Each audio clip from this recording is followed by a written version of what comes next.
अच्छे बुरे दिन साथी आते रहेंगे, कभी हंसाते कभी रुलाते रहेंगे। हाँ, कभी हंसाते कभी रुलाते रहेंगे। बस यही बात याद रखना, बस यही बात याद रखना। अपनी भी जिंदगी में खुशियों का पल आएगा, ढूंढेंगे तो मिल जाएगा। हाँ, ढूंढेंगे तो मिल जाएगा, ढूंढेंगे तो मिल जाएगा। हाँ, ढूंढेंगे तो मिल जाएगा। हे हे हाँ हाँ हाँ, हो हाँ हाँ हाँ। नमस्ते दोस्तों, कैसे हैं आप? मुझे अच्छा लगा, हमने गा दिया। आपको अच्छा लगे या ना लगे, इसमें मैं क्या कर सकता हूं? बस मेरे दिल को अच्छा लगा, हमने वो कर दिया। कौन, क्या, मुझे, कैसे, किस रूप में, क्या बोलता है, वो मैं क्या सोचूं? तेल लेने जाए, बस मेरे दिल को अच्छा लगा, वो सही है। यही चीज मैं आपसे भी कहता हूं, हर वो काम करो जो आपके दिल को अच्छा लगता हो, बस जिसमें आपको सुकून मिलता हो, शांति मिलता हो, जिसमें मजा आता हो, करो ना। इस दुनिया में कोई नहीं हरा सकता आपको, कोई भी नहीं हरा सकता। आपने देखा होगा, जितना देर तक मैंने अपनी आवाज दिया उतने देर तक मेरी नजर घड़ी पे थी, क्योंकि बस मैं घड़ी को देख के बस इतना ही कह रहा था, बस तू मेरा साथ ना छोड़ना। वक्त दुनिया में कोई छोड़ के चला जाए कोई फर्क नहीं पड़ता, मां बाप भी चले जाए, 2 पल के लिए दुख होता है, जिंदगी रुकती नहीं है, जिंदगी चलती रहती है। बस ये छोड़ के मुझे ना जाए, ना मेरे चाहने वाले जो भी मुझे चाहते हैं वो ने भी वक्त छोड़ के ना जाए, और वक्त हमेशा उनका गुलाम बन के रहे।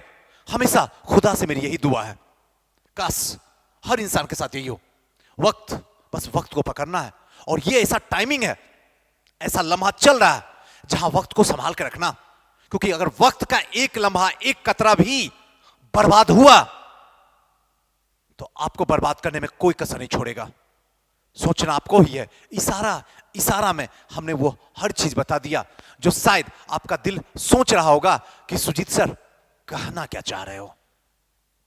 दोस्तों, आज का सेशन जो है बहुत इंपॉर्टेंट है। आज के सेशन में मैं आपसे जो चर्चा करने वाला हूं, 1 दिसंबर से 15 जनवरी तक का प्लानिंग क्या है, उसी पे चर्चा करने वाला हूं। अब आपको करना क्या चाहिए? अगर मैं आपकी जगह पे होता, ऐसे ऑनेस्टली जितनी भी बात बोल रहा हूं दिल से बोल रहा हूं, आप कभी भी ऐसा मत सोचिएगा दिमाग से, सारी बातें प्रैक्टिकल। रिजल्ट होगा तो होगा, जिसको जो उखाड़ना उखाड़ के दिखा दे। आयोग अपने वेबसाइट पे मेरा रोल नंबर लिखेगा, फिर आसमान को फाड़ना पड़े या जमीन को चीरना पड़े, रिजल्ट आएगा तो आएगा। और 2022 में मेंस लिखना है तो लिखना है, और इसके लिए मैं कुछ भी छोड़ने के लिए तैयार हूं, कुछ भी। बस मुझे मेंस लिखना है, इसके आगे ना मैं जानता हूं या जानती हूं, ना मैं इसके पीछे जानती हूं क्या होने वाला। बस मुझे इतना पता है, मुझे मेंस लिखना है 2022 में। यह चीज होना बेहद जरूरी है। आइए इसी पे चर्चा करेंगे। सबसे पहला क्वेश्चन जो होता है, कितने घंटे पढ़ें? हर बार हमारा समय बदलते रहता है। जब आप तैयारी के पड़ाव पे होते हैं तब मैं कहता हूं, जब स्टार्टिंग पॉइंटिंग होता है तब मैं कहता हूं 5 से 6 घंटे पढ़िए। तैयारी जब मिडिल में पहुंच जाती है तब मैं आपसे कहता हूं 8 घंटा बिना एतवार के। ध्यान रखिएगा, सब में लगा हुआ है बिना एतवार के। बिना एतवार के अगर 8 घंटा मेहनत कर दिए तो इस जमाना में दूसरा कोई जोड़ा आपका नहीं होगा जमाने में। और जब लास्ट और एंडिंग टाइम में आ जाता है तो सिर्फ एक ही बात बोलता हूं, 12 घंटे की मेहनत चाहिए। आप अपनी मां सरस्वती को 12 घंटा दे दो, ईमानदारी से समय को सुपुर्द कर दो। मां सरस्वती उतना देगी जितना ये दिल जिस समय देखेगा, नजरें जिस समय वहां जाएगी, इसी नजरों से, इसी खूबसूरत सी आंखों से आंसू निकलेंगे। दुनिया का निकल रहा, आपका भी निकलेगा। हर पास करने वाला सिविल सर्विसेज में जैसे रिजल्ट उसके घर पे आती है वो रोता है। आपने कभी सोचा क्यों? क्योंकि उसको उतना मिल जाता है जितना वो भी अपने आप से नहीं सोचता है। आपके साथ भी होगा, लेकिन तब जब ईमानदारी से आज से अभी से प्रतिज्ञा ले लीजिए, और वो प्रतिज्ञा ऐसी वैसी नहीं, भीष्म प्रतिज्ञा, कुछ भी हो जाए 12 घंटा मेहनत देना है, वो भी पवित्रता के साथ और बिना एतबार के। रिजल्ट तो झक मार के आएगी। आयोग तो देगा ही मेंस लिखने, और श्योर 2022 में मेंस लिखेंगे, लेकिन जब ऐसा होगा तभी होगा, ऐसे संभव नहीं है। पहला यक्ष प्रश्न जो इस समय हिंदुस्तान में बैठे हुए छोटे से छोटे गांव में भी बैठे होंगे जो स्टूडेंट, उनका क्लियर मैंने कर दिया हूं। 12 घंटा से कम पढ़िएगा, रिजल्ट डूब जाएगा। इस ब्रह्मांड में कोई सी शक्ति नहीं है जो आपके रिजल्ट को बचा कर दिखा दे, और ये करना होगा, और सिर्फ 40 दिन आपको करना होगा, ऐसे सिर्फ 40 दिन। तो फिर आपका रिजल्ट आपके घर में आएगा, आपको मेंस लिखने का मौका मिलेगा। मां बाप खुशी से, बिटिया जिस छोटे से गांव में हो, सीधे कहेंगे जाओ बेटी अपनी जिंदगी जी ले, जा पटना, प्रयागराज, मुखर्जी नगर। और अगर अभी सो गई तो मां बाप कहेंगे बस शादी के लिए तुम पैदा हुई हो, बच्चे पैदा करो, इस दुनिया से अलविदा हो जाओ। सोचना आपको है, ऑप्शन आपके पास में, जिस ऑप्शन को आज पकड़ोगी वही कल का फ्यूचर होने वाला तुम्हारा। बाकी आप जानो। दूसरा एक प्रश्न, अब क्या पढ़ें और कैसे पढ़ें?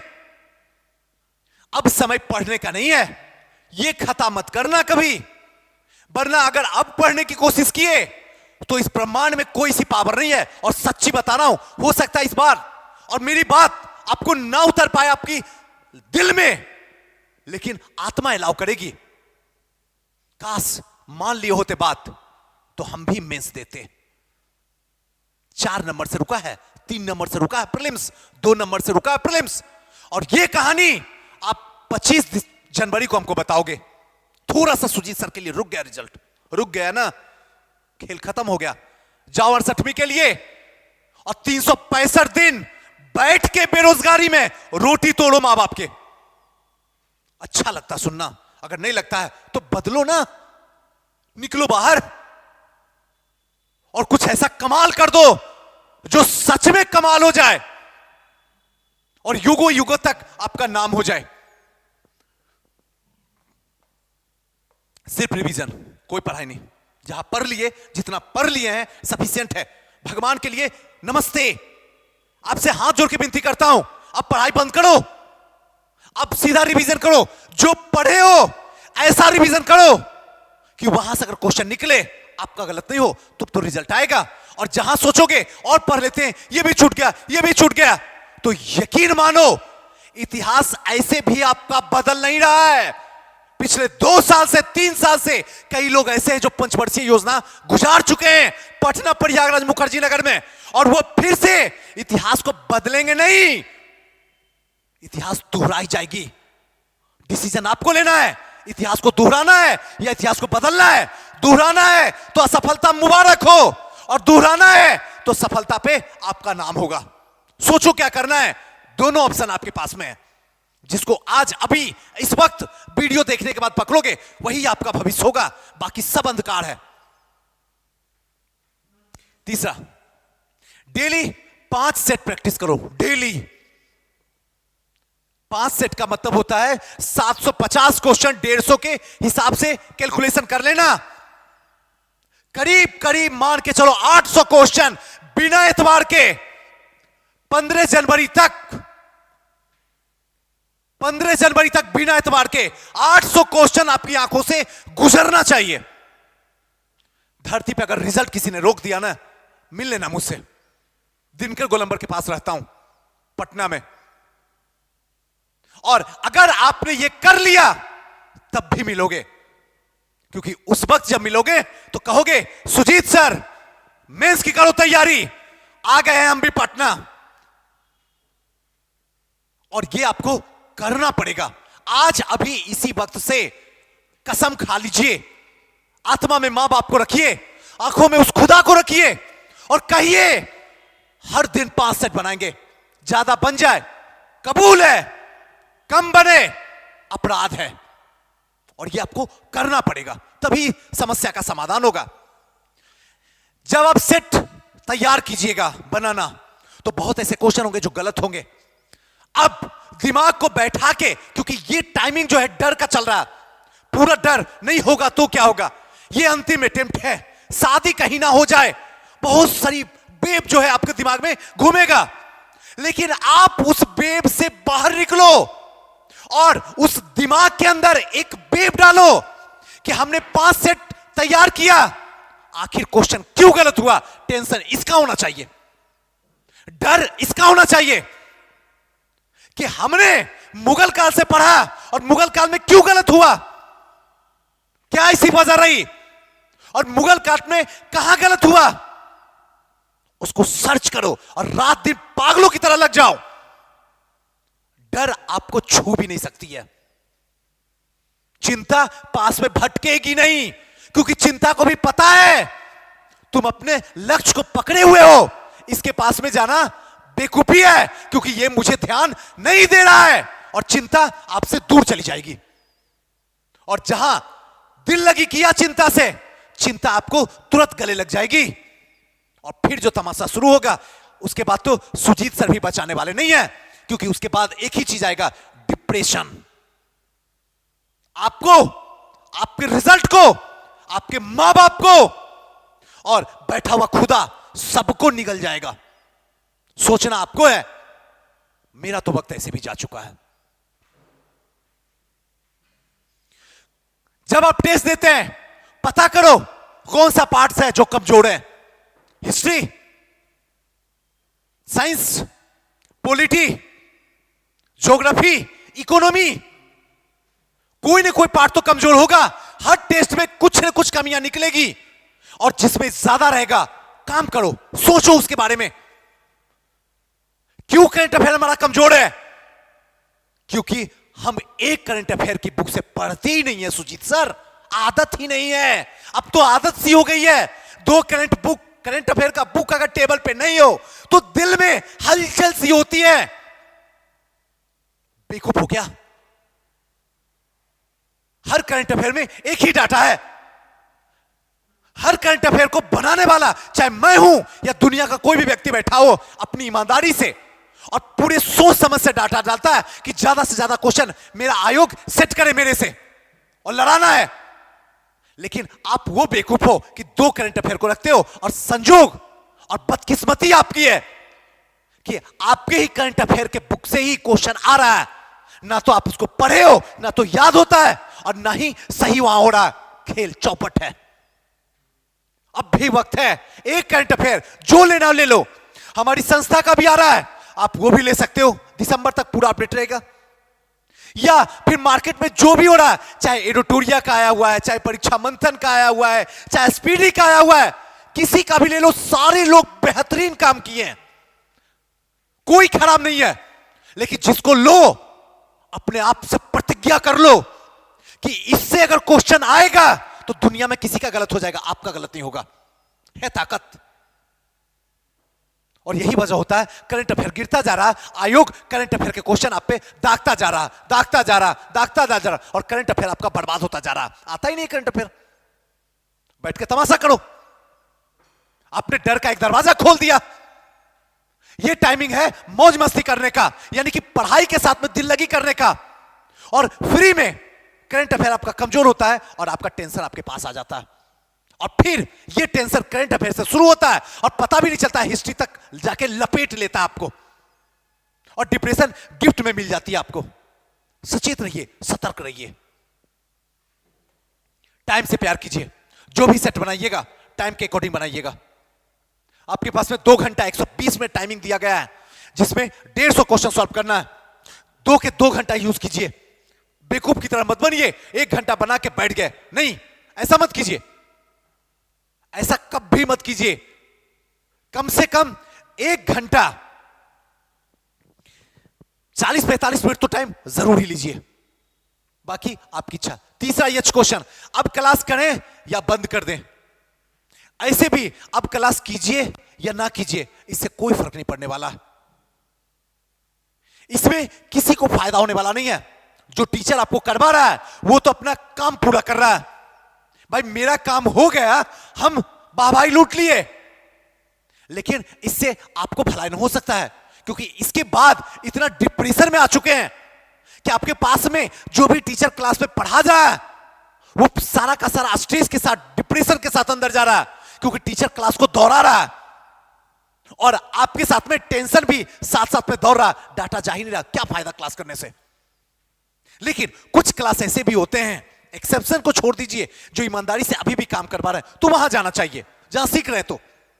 बाकी 99% क्लास जाके आप बर्बाद होइएगा, आबाद कभी नहीं हो सकते। आप लिखवाना चाहे तो लिखवा लीजिए, लेकिन कुछ ऐसे एक्सेप्शन पर्सन हैं जहां पे आप वहां जाइए, उनसे मिलिए, सीखिए, अगर सिखा रहे हैं तो क्लास जरूर आइए, और ये आपके ऊपर है। नेक्स्ट है, डर लग रहा है, नहीं हुआ तो क्या होगा? नहीं हुआ तो फेल करेंगे, सिंपल सी बात है। लेकिन अगर हो गया तो? अब जरा जवाब दो, हो गया तो? तब तो वही ना होगा, चंपारण के लाल ने कर दिया कमाल। बाकी कौन सी नौकरी कीजिएगा जॉब जिसमें यह कोटेशन आपको मिल जाएगा? रेलवे, हाईवे, बैंकिंग, पीओ, दरोगा, कहीं नहीं, सिर्फ यही है वो जन्नत। एक चीज आप दिमाग में रख लीजिए, चाहे दरोगा की तैयारी करने वाला छात्र हो, चाहे बीपीएससी की तैयारी करने वाला छात्र हो, जब फेल करेगा तो दोनों एक ही स्थान पे गिरेगा, लेकिन अगर पास करेगा दोनों तो एक दरोगा बनेगा और दूसरा दरोगा का बाप बनेगा। डीएसपी रैंक के बाई से कराऊं, आप उस अर्थ में कभी नहीं मत लीजिएगा, रैंक के हिसाब से कराऊं, रैंक के हिसाब से तो है ये, मैं क्या दुनिया बोलती है, वो दरोगा का भी गुरु बनेगा, और ये जग जाहिर आप जानते हैं, और उसी के लिए तो मेहनत भी कर रहे हैं। बस यही फासला होता है, तैयारी तो दोनों करते हैं, समय तो दोनों में लगता है, मेहनत तो दोनों में लगती है, लेकिन एक पास करेगा तो दरोगा बनेगा और दूसरा पास करेगा तो एसडीएम बनेगा, जो एक जिला का मालिक बनेगा और एक थाने का मालिक बनेगा। क्या थाने का मालिक बनने के लिए आए हो दुनिया में, जहां बनने के बाद भी इज्जत नहीं है? कोई ऐसा दरोगा का नाम बताओ जिसकी इज्जत होती है, एक का भी नाम बताओ, चाहे कितना भी ईमानदार हो। लेकिन कुछ हैं, 1% तो लोग हैं ही ईमानदार, नो डाउट, सिर्फ 1% दरोगा के लाइन में, जिनको मैं भी जानता हूं, बहुत रिस्पेक्ट करता हूं मैं भी।